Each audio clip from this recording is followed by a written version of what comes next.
안녕하세요. 책 읽어주는 꿀잠 DJ입니다. 너무 늦지 않게 돌아왔죠? 네. 오늘도 지난 시간에 이어서 단골 손님을 찾습니다. 달러구트 꿈백화점 2권을 가지고 왔습니다.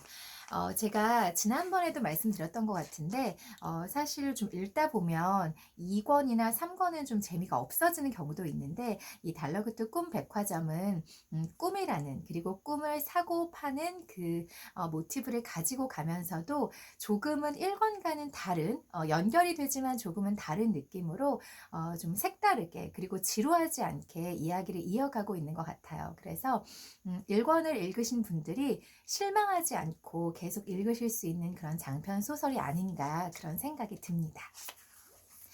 지난 시간에 또 너무 뚝 끊겨서 제가 지난 시간에 읽었었던 부분을 조금 중복해서 읽어드리면서 이어서 새로운 이야기도 읽어드리도록 할게요. 암벽에 구멍을 뚫어서 만든 작은 매점이었다.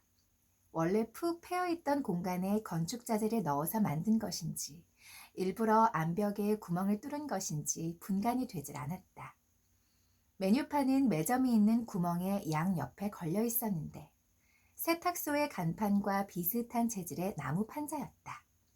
저는 이 부분을 읽으면서 어떤 것을 상상했냐면, 여러분 그 일본의 굉장히 아기자기한 장난감, 실베니안 패밀리 아시죠? 뭐 토끼도 있고 다람쥐도 있고 코알라, 뭐 팬더, 굉장히 다양한 동물 인형들이 들어있고, 예쁜 그 지붕이 2층집 지붕이 있는 집도 팔고 아이스크림 가게도 팔고 또 수영장도 팔고 매점도 팔고 뭐 팝콘 가게도 팔고 정말 다양한 그 제품이 있는 브랜드인데요.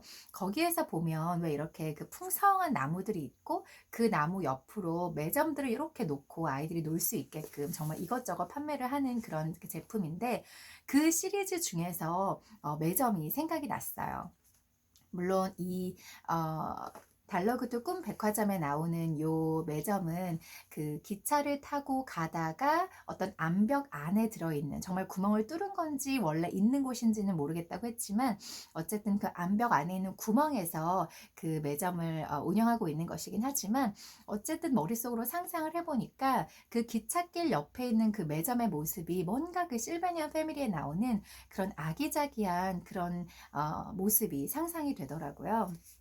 그래서 만약에 달러구트 꿈 백화점을 영화로 만들었을 때 좀 기대되는 장면이 어디냐 하면 저는 이 부분이에요. 이 민원 관리극으로 이 페니하고 그리고 친구들 그리고 달러구트 사장님이 같이 열차를 타고 가면서 주변에 녹틸로카 세탁소 그리고 매점, 이 다양한 나무들 그리고 그 롤러코스터 타는 것처럼 꾸불꾸불 이어진 오르막길 내리막길, 그 기찻길들이 저는 좀 가장 그 상상을 현실화했을 때, 영화로 만들었을 때 가장 기대가 되는 그런 장면입니다. 예쁠 것 같아요. 아무튼 저는 그런 모습을 좀 상상을 하면서 읽고 있습니다. 차장은 딴청을 피우면서 손님들이 매점의 상품을 구경할 수 있게 기다려 주었다. 삶은 달걀, 신문, 간단한 주전부리 있습니다. 매점 안에 앉아있던 주인이 열차의 승객들에게 외치자 승객들이 너다 할 것 없이 앞다퉈 주문하기 시작했다. 달걀 2개랑 신문 한 부 주세요. 매점 주인은 기다란 작대기 끝에 달걀과 신문이 든 바구니를 걸어 정확히 주문한 승객 앞에 내밀었다. 승객이 바구니 안에 돈을 집어넣고 주인이 작대기를 회수하는 것으로 거래는 일사천리로 끝났다. 저걸 봐. 월요일 치료제라는 게 있어. 새로 나온 자양 강장제인가 봐. 모테일이 매점의 메뉴판을 살펴보다가 갈색 병에 담긴 음료에 관심을 보이자 달러구트가 선뜻 지갑을 꺼냈다. 하나씩 마셔보겠니? 그래도 되나요? 물론이지. 여기 월요병 치료제 2병, 그리고 신문 한 부 주시오. 다른 사람들도 달러구트처럼 신문 한 부씩은 꼭 주문하고 있었다. 이상한 점은 다들 신문을 펼쳐 가장 뒷페이지만 보고 바로 덮는다는 것이었다. 달러구트 역시 받아든 신문의 뒷부분만 보고 다시 덮었다. 달러구트님, 그 신문 저도 볼래요. 페니는 얼른 신문을 받아들고 맨 뒷장을 펼쳤는데 종이 한 장이 끼워져 있었다. 그 종이에는 컴퍼니 구역 안에 있는 모든 구내식당의 일주일치 메뉴가 빼곡하게 적혀 있었다. 점심 메뉴를 미리 보려고 이 신문을 사나 봐. 메뉴에 신문을 끼워 팔다니 수완이 대단한걸? 페니가 모테일에게 신문을 내밀면서 말했다. 수완이 좋은 정도가 아니야. 아주 야가 빠졌어. 이것 봐. 어차피 점심 메뉴만 볼 걸 아니까 신문은 한참 지난 걸 끼워놨잖아. 팔다 남은 신문을 재활용하나 봐. 모테일이 인상을 찌푸렸다. 그는 신문을 미련 없이 접어 달러구트에게 돌려주고 자기 몫의 월요병 치료제를 손에 들었다. 평범한 다시 읽을게요. 평범한 자양강장제처럼 생긴 어두운 색상의 병 안에는 걸쭉한 액체가 담겨 있었다. 뚜껑에 글자가 있어. 오늘만 출근하면 3일 연휴라고 상상하면서 들이키세요라고 되어 있네. 모테일은 말이 끝나자마자 한 병을 통째로 들이켰다. 페니도 월요병 치료제의 뚜껑을 돌려 열었다. 페니가 가진 병뚜껑에는 부장님이 오늘 출근을 안 한다고 상상하면서 들이키세요라고 적혀 있었다. 페니는 속눈샘 치고 지시에 따르려고 애쓰면서 크게 한 모금 들이켰다. 잊지도 않은 부장님을 상상하며 그가 출근하지 않은 기분을 떠올리기란 쉽지 않았다. 순간 해방감과 비슷한 감정이 안개처럼 희미하게 피어올랐다가 금방 사그라들었다. 이건 효과가 있더라도 그냥 플라세보 효과일 거야. 역시 월요병에는 약이 없군. 모테일은 깨달음을 얻은 수도승처럼 근엄하게 말했다. 열차가 다시 움직이기 시작했다. 그들은 반대쪽 암벽 위에 있는 컴퍼니 구역으로 가기 위해 가파른 오르막을 올라야 했다. 경사진 암벽을 따라 깔려있는 레일이 마치 2층 침대에 비스듬히 걸쳐놓은 사다리처럼 보였다. 출근 열차는 위쪽으로 경사가 급해지는 구간에서 힘을 붙이는 듯 덜덜거리다가 앞으로 나가질 못하고 멈춰섰다. 차장은 이번에도 마찬가지로 작은 병을 하나 꺼내더니 핸들 옆에 있는 녹슨 마개를 열고 병에 담긴 액체를 모조리 탈탈 털어넣은 후 발치에 있는 깡통에 병을 휙 던졌다. 그러자 열차가 우렁찬 소리를 내며 오르막을 시원하게 오르기 시작했다. 페니는 아마도 그 액체가 자신감이 아니었을까 추측했다. 페니, 모테일, 저 앞을 보렴. 드디어 도착했구나. 어느새 깎아지른 절벽과 암벽 위에 펼쳐진 장대한 경관이 천천히 모습을 드러내고 있었다. 조금 내리던 비도 완전히 그쳐서 차장이 가림막을 걷어올렸다. 울창한 나무 사이를 통과한 햇살이 눈부시지 않을 정도의 적당한 밝기로 얼굴에 닿았고 비에 살짝 젖은 흙냄새가 코를 간지럽혔다. 우와, 생각했던 것보다 훨씬 넓어. 대체 몇 명이나 컴퍼니 구역에서 일하고 있는 걸까? 그들 앞에 축구장보다 큰 중앙 광장의 모습이 드러났다. 컴퍼니 구역을 오가는 다른 많은 출근 열차들이 차고지에 멈춰서 있었고 보안 요원들은 하차하는 사람들의 출입증을 다시 확인하고 있었다. 컴퍼니 구역 입구 양쪽엔 엄숙하게 선서하는 자세의 동상이 호위하듯 세워져 있었고 열차가 차고지로 들어가는 길을 따라 짧은 선서문이 돌바닥 위에 엄숙한 필체로 새겨져 있었다. 우리는 모든 생명의 잠든 시간을 소중하게 갖고 나갈 임무를 부여받은 바 그들의 시간에 경애와 존경을 담아 일할 것을 경건하게 맹세한다. 차고지에 도착하자 열차가 천천히 멈춰서고 차장이 안내 방송을 했다.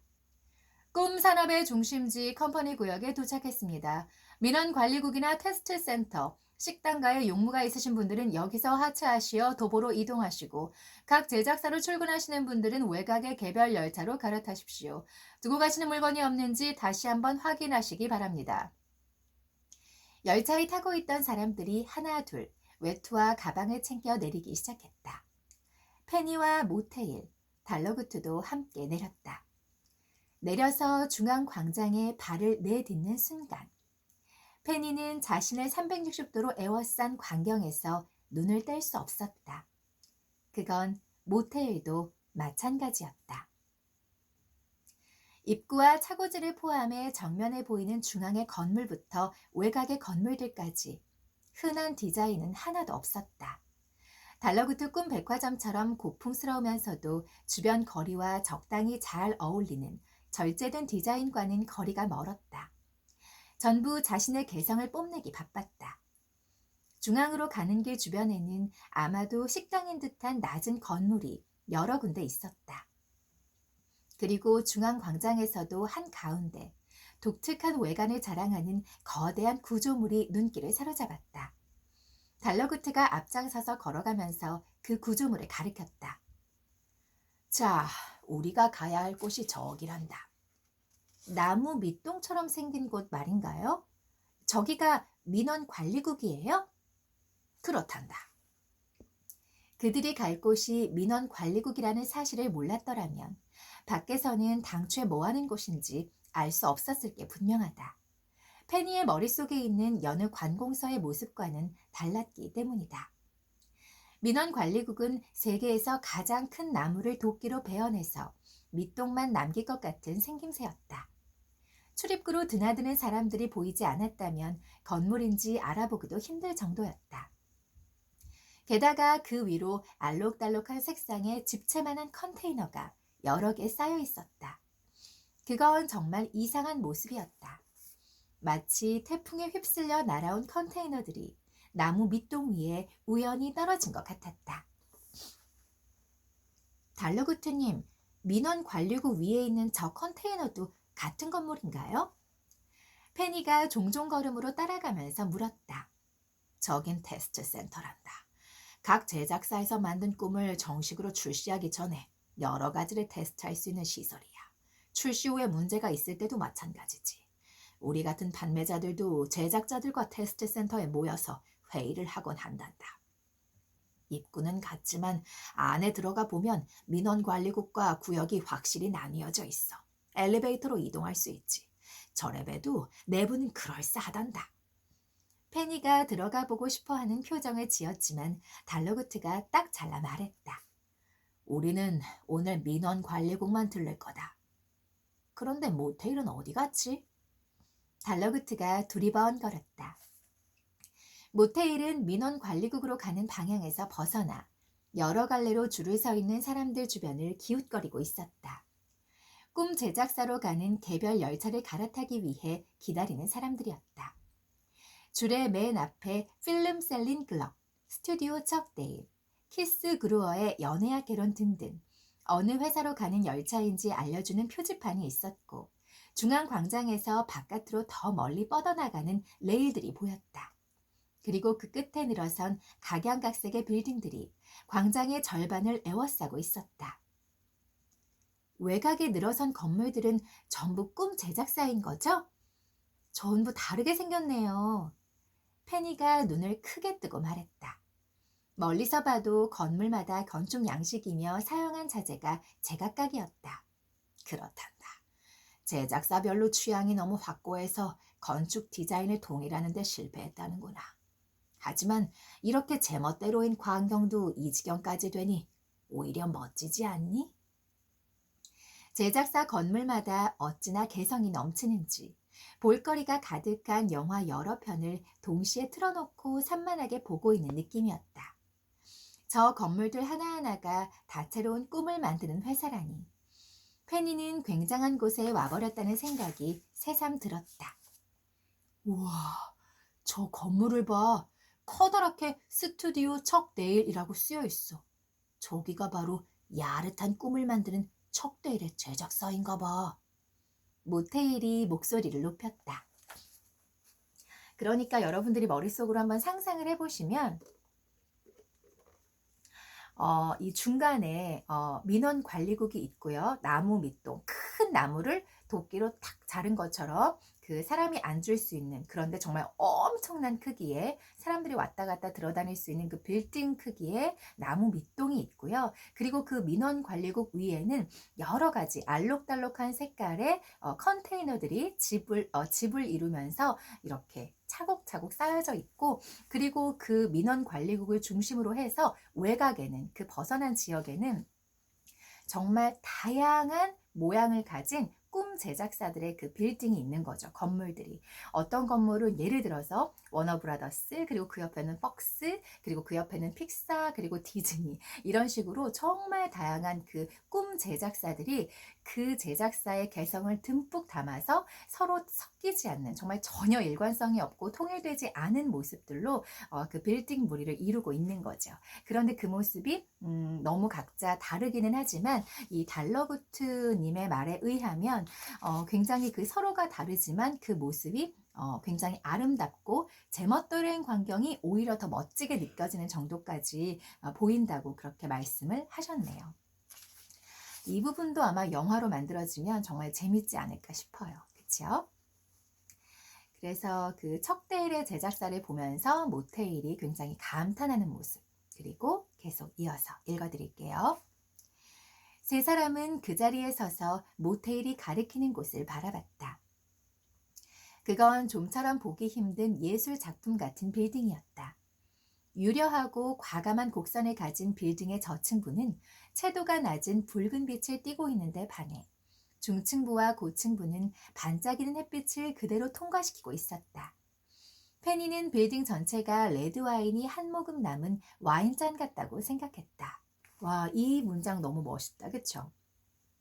사실 처음에는 뭐 채도는 뭐 낮고 중층부와 고층부는 햇빛을 그대로 통과하고 이렇게 읽으니까 제가 어떤 느낌일까, 뭐 채도, 낮은 붉은 빛 이런 거 저 잘 모르거든요. 그런데 페니가 얘기한 이 문장을 읽으니까 이 빌딩이 어떤 식으로 색깔이 그라데이션 돼 있는지 알 것 같아요. 레드 와인이 한 모금 남은 와인잔 같은 빌딩이다. 어떤 느낌인지 좀 알 것 같습니다. 달러그트님, 그 옆에 건물은 어떤 회사죠? 건물 귀퉁이가 날아가서 부서진 것처럼 보이는 회사 말이에요. 저기는 필름 셀린글럭이야. 셀린글럭이 누군지는 알지? 네, 물론이죠. 우리 가게 3층에 판타지나 블록버스터 영화 같은 꿈을 공급하시죠? 아, 저기가 바로 셀린글럭의 회사군요. 모테일이 관심을 보였다. 5층 할인 코너에 셀린글럭의 지구 멸망물 시리즈가 넘쳐나요. 사실 저는 지구가 멸망하는 꿈은 유행에 뒤처진다고 생각해요. 제가 알러지가 있어가지고 지금 코하고 막 눈이 너무 간지러워서 지금 읽으면서 코가 좀 많이 불편합니다. 네, 코맹맹이 소리가 좀 날 것 같아서 신경이 쓰이는데 제가 웬만하면 좀 킁킁거리는 소리를 안 내려고 노력하고 있는데 너무 답답하네요. 셀린글럭의 제작사로 가는 대기줄의 끝에는 무척 피곤해 보이는 두 사람이 서 있었다. 둘 중 왼쪽에 있는 사람은 양손 가득 영상 자료와 종이 뭉치를 들고 있었다. 신작 회의 때문에 이 드라마랑 영화를 일주일 동안 다 봤어. 6배속으로 본 적 있어? 적응하면 신기하게 대사가 다 들려. 함께 있던 다른 직원이 진지하게 조언했다. 고마워. 다음번에 시도해 볼게. 이번에도 신작으로 좀비물을 내자고 하면 대표님이 가만히 있지 않으실 텐데. 내 머릿속엔 좀비가 나오는 꿈밖에 없어. 독창적인 지구 멸망물이 없을까? 나도 외계인 침공 말고는 떠오르는 게 없어. 이번엔 살짝 바꿔보긴 했는데 통과될지는 모르겠어. 옆 부서의 A번은 온 세상이 소금 사막으로 뒤덮여서 모든 생물이 서서히 절여지면서 멸망하는 꿈을 준비 중이라더군. 난 그 친구의 장래가 걱정돼. 셀린글럭이 대표로 있는 꿈 제작사 필름 셀린글럭은 꿈속에서 블록버스터급 재난을 겪거나 슈퍼 히어로가 되어 외계인의 침공에 맞서는 등 영화 같은 꿈을 주력으로 제작하는 회사였다. 근무 시간 내내 드라마나 영화를 본다는 점 때문에 월급 받으면서 공짜 영화를 볼 수 있어 좋겠다는 막연한 부러움이 있었다. 하지만 방금 두 사람의 피곤한 행색으로 보아 말처럼 쉬운 일은 아닌 것 같았다. 두 사람은 이제 막 도착한 열차에 올라타고 있었다.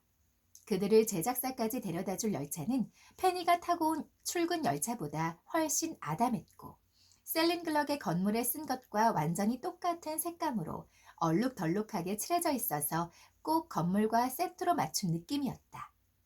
페니는 그들의 얘기를 흥미롭게 듣다가 열차를 따라 탈 뻔했다. 우리는 열차를 탈 필요가 없단다. 자, 얼른 서두르자. 달러그트가 페니와 모테일의 옷자락을 동시에 슬쩍 잡아당겼다. 모테일은 척 데일의 회사로 향하는 열차 쪽에 은근슬쩍 줄을 서 있었다.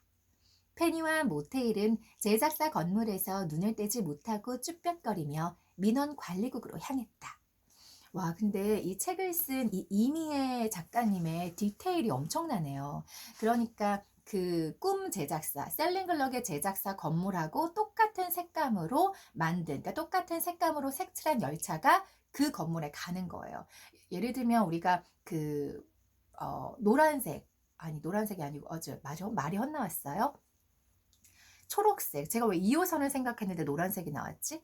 초록색으로 된 건물이 있다 하면은 그 2호선 라인을 타고 가는 거예요. 그리고 또 주황색으로 된 건물을 가야 한다. 그러면 3호선 라인을 타고 가는 거죠. 그 건물이 가진 색과 똑같은 색으로 색칠이 된 열차를 타고 그 건물에 가는 거예요. 그러면은 우리가 헛갈릴 필요가 없겠다. 그쵸? 그 건물 색하고 똑같은 색깔을 가진 열차를 올라타면 되니까. 이 이미애 작가님이 하나하나 디테일하게 정말 그림 그리듯이 굉장히 회화적으로 그 장면을 상상하고 또 그것을 최대한 사람들이 상상하면서 읽을 수 있도록 눈에 그려지듯이 볼 수 있도록 귀로 듣는 그리고 눈으로 보는 그런 그 소설을 쓰셨다는 생각이 듭니다. 네.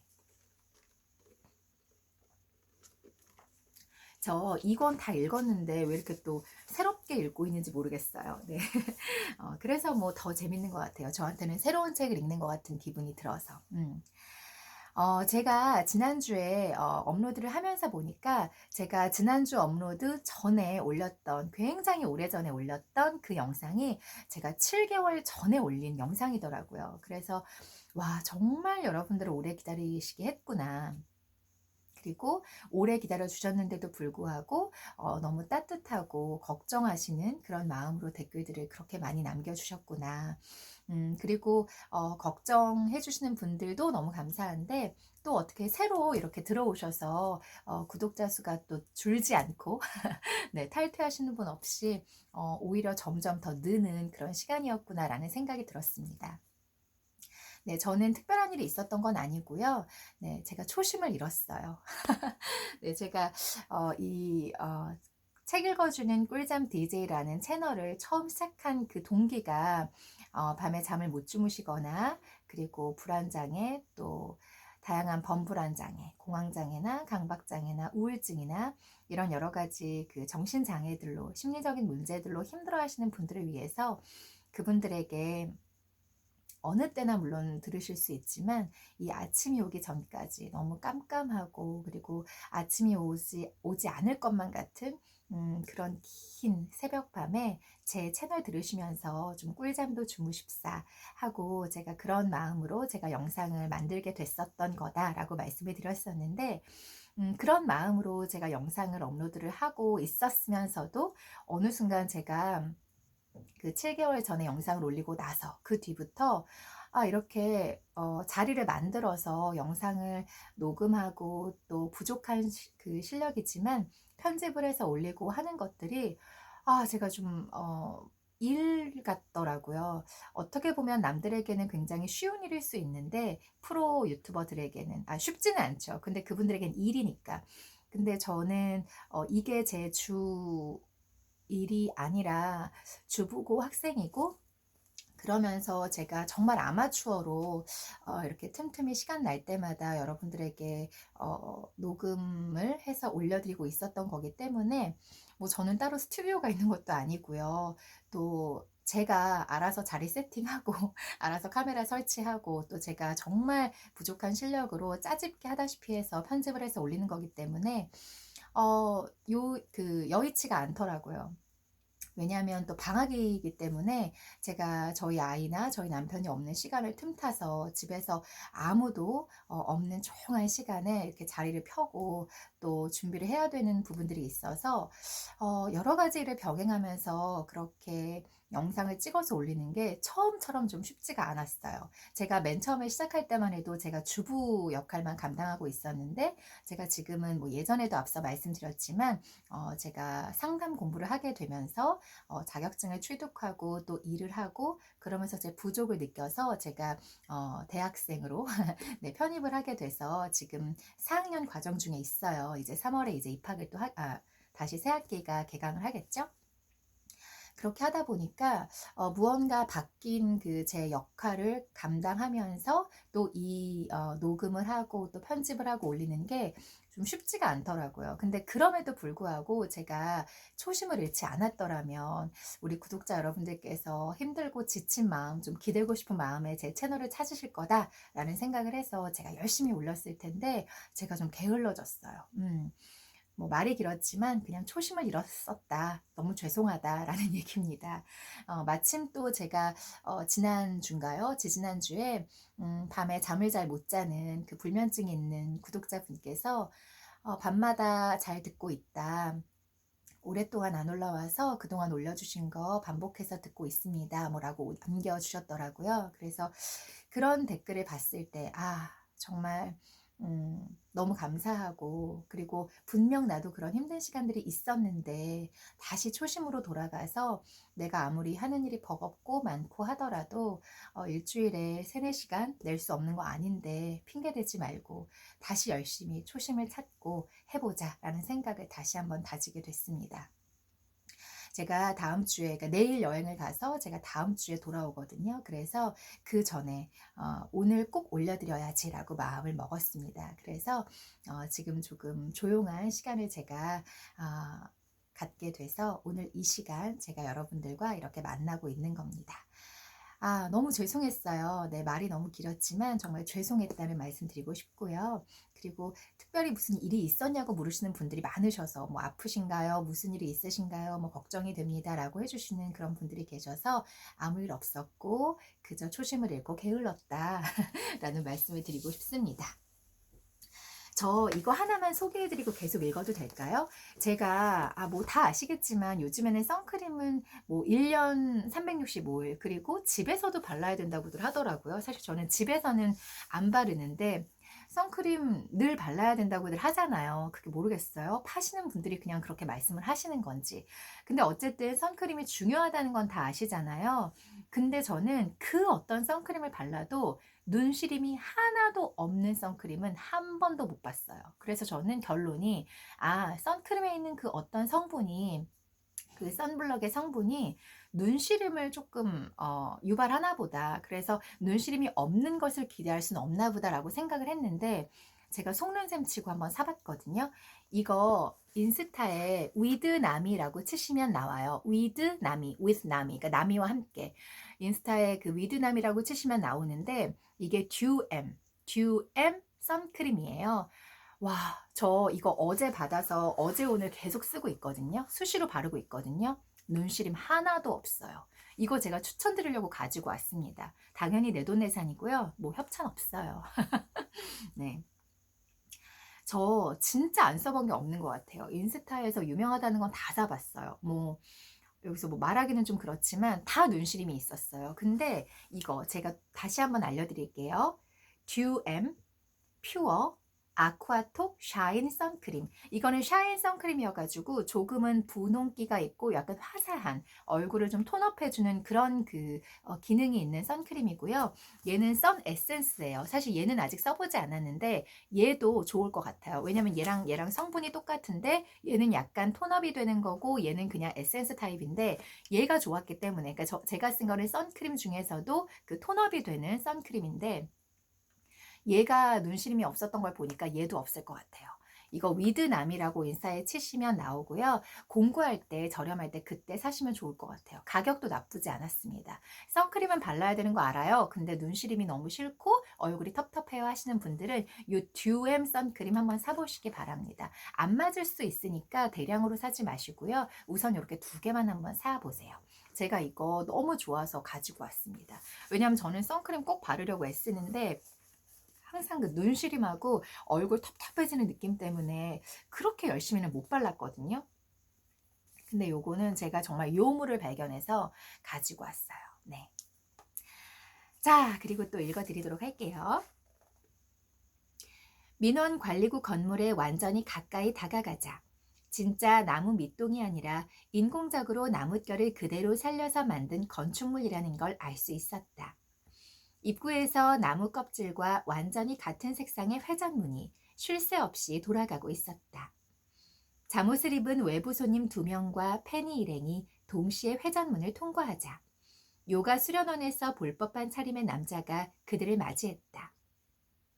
그는 폭이 좁고 차르르 떨어지는 부드러운 소재의 초록색 상하의를 입고 있었다.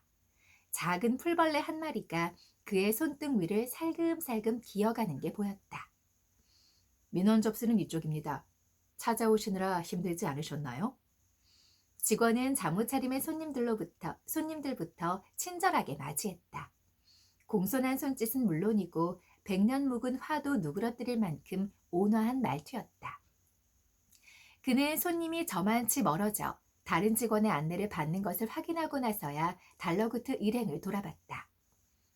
안녕하십니까, 달러구트님. 저는 민원관리국의 팔락이라고 합니다. 제가 안내하겠습니다. 자신을 팔락이라고 소개한 직원은 조금 전과는 달리 딱딱한 말투였다. 페니는 그 극명한 온도차가 살짝 기분 나빴는데 모테일은 건물 내부를 두리번거리느라 느끼지 못한 것 같았다. 민원관리국 내부에는 잔잔한 클래식이 흐르고 있었고 막 개업한 가게처럼 커다란 화분이 많았다. 그뿐만 아니라 사소한 장식들도 온통 눈이 편안해지는 초록색이었다. 이쯤 되면 팔락이 입고 있는 초록색 옷마저 정해진 복장 규정이 아닐까 하는 의심이 들 정도였다. 상상했던 딱딱한 이미지의 관공서와는 달리 굉장히 마음이 느긋해지는 곳이었다. 이쪽으로 오십시오. 국장실은 이 구역을 차례로 통과하면 가장 끝에 있습니다. 휴양지에서 볼 법한 숲속의 요가 수련원 같군. 보기엔 괜찮은데? 그런데 매니저님들은 여길 왜 오고 싶지 않다고 했을까? 모테일이 페니의 귓가에 손을 대고 속삭였다. 팔락은 앞장서서 중앙 엘리베이터의 오른쪽으로 걸어갔다. 유리문이 설치된 복도 입구에 팻말이 큼지막하게 붙어 있었다. 1단계 민원 접수처, 꿈자리가 뒤숭숭하신 분. 1단계 민원이라면 2단계, 3단계도 있어요? 갈수록 심각해지는 건가요? 모테일이 유리문 앞에 멈춰서서 팻말을 가리켰다. 맞습니다. 1단계 민원이 잠을 개운하게 잘 수 없을 정도라면 2단계는 일상생활에 피해가 갈 만큼 불편한 정도. 3단계는 꿈을 꾸는 것 자체가 고통스러운 정도입니다. 3단계는 1, 2단계의 직원들이 처리하지 못해서 국장님이 직접 관리하시는 민원입니다. 탈락이 막힘없이 대답하며 유리문을 열었다. 민원관리국 내부는 넓은 복도가 시계 반대 방향으로 굴곡지게 뻗어 있었는데 이 길을 따라 한 바퀴 돌고 나면 다시 중앙 엘리베이터 앞으로 가게 되는 구조인 것 같았다. 복도 좌우에는 은행이나 관공서에서 볼 법한 창구들이 늘어서 있었다. 그런데 한 가지 특이한 점은 민원인과 직원이 책상을 사이에 두고 마주보고 있는 게 아니라 친한 친구처럼 나란히 앉아있다는 것이었다. 직원들은 모두 팔락과 같은 초록색 옷을 입고 있었다. 이걸 어째... 그러셨구나. 정말 많이 힘드셨겠네요. 마침 가장 가까운 창구의 직원이 다정하게 민원인을 달래는 소리가 들렸다. 그의 옆에는 강렬한 꽃무늬 잠옷을 입은 손님이 앉아서 열변을 토하고 있었다. 그리고 어젯밤 꿈에서는 제가 악당한테 목이 졸리고 있었거든요. 제발 살려달라고 발버둥을 쳤죠.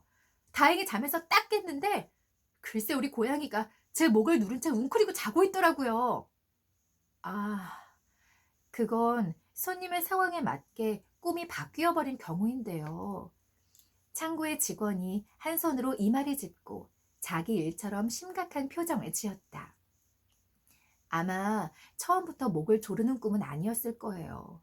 오히려 손님을 깨어나게 하려고 무의식의 방어 기제를 작동해 꿈의 내용을 손상하는 꽤 흔한 현상이랍니다. 많이 힘드시겠지만 고양이와 자는 공간을 분리해 보는 건 어떠세요? 다음 민원 창구에도 또 그 다음 민원 창구에도 자신이 꾼 꿈에 대해 불만을 토로하는 손님들이 가득했다. 어떤 손님은 옆 창구에서 무슨 일인지 쳐다볼 정도로 언성을 높이고 있었다. 제가 요즘 이것 때문에 정말 미칠 노릇이에요. 아침에 자고 일어나서 분명히 욕실까지 걸어가서 샤워하고 옷을 입고 신발까지 신고 문 밖을 여유롭게 나서거든요. 그런데 정신 차려보면 글쎄 아직도 자고 있었던 거예요. 그래서 늦었다, 큰일 났다 싶어서 다시 씻으러 가요. 그런데 샤워기를 틀었는데 어쩐지 물 맞는 느낌이 개운하지가 않은 게 정신이 번쩍 드는 느낌이 없어요. 이상하다 싶지만 열심히 씻어요. 씻고 보면 역시나 그것도 또 꿈이에요. 이렇게 10번 가까이 준비하는 꿈만 계속 꾸다가 창구의 직원은 그가 하는 이야기를 열심히 받아 적으면서도 안절부절 못하며 매뉴얼을 살폈다. 신입 직원인지 보는 사람이 식은땀이 날 정도로 당황한 기색이 역력했다. 여기 있으니까 죄 지은 사람이 된 것 같아. 모테일은 시무룩한 목소리로 중얼거리며 그렇지 않아도 둥그런 어깨를 더 둥글게 움츠리고 걸었다. 그들을 안내하는 팔락은 뒷짐을 지고 엄청나게 느리게 걷고 있었다. 페니는 자칫 그의 발 뒤꿈치를 밟게 될까봐 바닥을 보고 걸었다. 달러구트는 제일 뒤에서 묵묵히 따라 걸으며 걸음을 재촉하지도 뭐라 말을 하지도 않고 있었다. 창구를 수십 개 지나자 2단계 접수처로 통하는 유리문이 나왔다. 2단계 민원 접수처, 꿈자리가 사나우신 분. 1단계 접수처와 구조는 비슷했지만 화를 다스리는 호흡법이 그려진 포스터가 여기저기 붙어 있었고 창구마다 2리터짜리 업소용 진정 시럽이 놓여 있었다. 아마도 진정 시럽을 넣은 따뜻한 차가 없으면 원활한 상담이 불가능한 모양이었다. 꿈을 꾸면 장소 이동이 쉴 새 없이 나타나요. 그런데 공간을 이동하는 방식이 터무니없어요. 창밖으로 나가려면 3층 높이에서 뛰어내려야 하고 무서운 사람으로부터 도망치려면 바다에 뛰어들어야만 해요. 앞이 온통 불구덩인데 맨발로 지나가기도 하고요. 꿈을 한번 꾸고 나면 진이 빠져서 오전에는 일이 손에 안 잡힐 정도예요. 어찌나 긴장했는지 온몸이 두들겨 맞은 것처럼 아플 때도 있고요. 품이 넉넉한 긴 소매 티셔츠를 입은 손님이 차를 마시며 침착하게 불만사항을 말했다. 그게 다 미숙한 꿈 제작자들과 그런 꿈을 무작정 팔고 보는 판매자들 탓이랍니다. 손님 잘못은 하나도 없습니다. 아무리 꿈속이라도 상황에 대한 위화감이나 위험에 대한 본능적인 거부감은 남아있기 마련인데 말이죠. 기본적인 개연성은 무시해버리고 무리하게 상황을 우겨넣는 식으로 만들다니. 만드는 사람이나 무작정 파는 사람이나 무책임하기 짝이 없네요. 옆을 지나가던 페니의 귀에 무책임하다라는 말이 또렷하게 박혔다. 저분 말씀은 조금 지나친 것 같아요. 무책임하다니. 실제로 감정을 일으키지 않는 꿈은 꿈값을 받지 않는단 말이에요. 페니가 용기 내서 입을 열었다. 그러자 앞서가던 팔락이 갑자기 멈춰서서 페니를 뒤돌아봤다. 선심 쓰는 것처럼 얘기하는군요. 그의 살벌한 대답에 말문이 막힌 페니 대신 용감하게 받아친 사람은 모테일이었다. 선심 쓰는 게 아니라 다양한 꿈을 만드는 사람이 있고 파는 사람이 있으니까 손님들이 잠든 시간 동안 여러 선택지를 가질 수 있는 건 사실이잖아요. 당신들이 없으면 꿈을 살 수도 없을 테니 불만을 품지 말라는 건가요? 꿈 때문에 지친 사람들이 이렇게 분명히 존재하는데도요. 당신들은 하하호호 기분 좋은 백화점에서 구김살 없이 일한 티가 나는군요. 탈락은 온화한 표정을 그대로 유지하며 날카롭게 말했다. 페니는 그제야 세 사람에게 묘하게 무뚝뚝했던 탈락의 태도에 관해 짚히는 구석이 있었다. 이곳의 직원들은 매일같이 밀려드는 민원에 지칠 대로 지쳤고 원망의 화살이 결국 원인 제공을 한 꿈 판매업자들과 제작자로 향하고 있는 것이었다. 내 평생 이렇게 불편한 곳은 처음이야. 모테일은 입술을 쭉 내밀며 투덜거렸다. 페니는 꿈 백화점에서 일하며 제발로 꿈을 사러 오는 손님들만 보다가 갑자기 정반대의 경우를 접하게 되자 적잖이 혼란스러웠다. 오늘은 여기까지 읽어드리도록 할게요. 감사합니다.